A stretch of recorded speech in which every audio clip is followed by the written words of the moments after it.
So we've talked about having the best definition for winning at life. We've talked about using your own ruler to measure the success being the best definition for winning at life.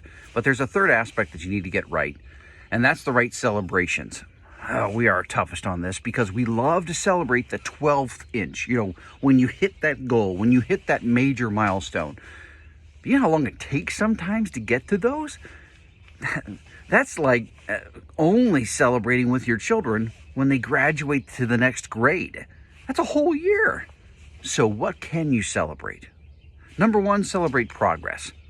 If you're making progress, and it's great to take a snapshot where you are today versus where you started, you'll always see progress there. Look, sometimes it's millimeters of progress, but those millimeters stack up to where it gets you closer and closer to that 12th inch goal that you've got. So that's number one, celebrate progress. But number two, celebrate what didn't work, what you learned from what didn't work. Don't celebrate failure only. That would be weird.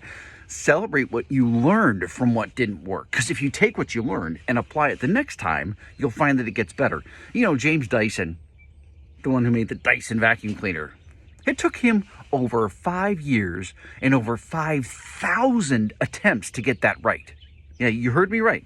Over 5 years and over 5,000 attempts to get it right. But every time he learned from what didn't work so that he could get to it working. Now he's on to jet engines. And it all started with learning from what didn't work. That seems counterintuitive, but you've got to celebrate what you learned and how you applied it, and you've got to celebrate progress. See, I call compound progress the eighth wonder of the world. I know that Einstein called compound interest the eighth wonder of the world, so let's call this the ninth. Compound progress.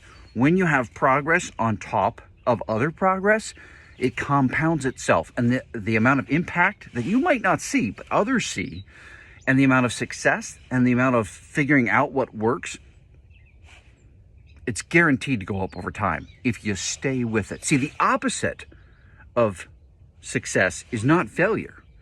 The opposite of success is giving up, not trying at all. So you need to have the right definition, success. You need to have the right ruler, your own, to measure that success. And number three, you need to celebrate the right things, progress and what didn't work. And together, you'll find that you already are winning at life. The question really is, how do I win more at life? And that's what all of these next sessions are going to be about. How to win more at life.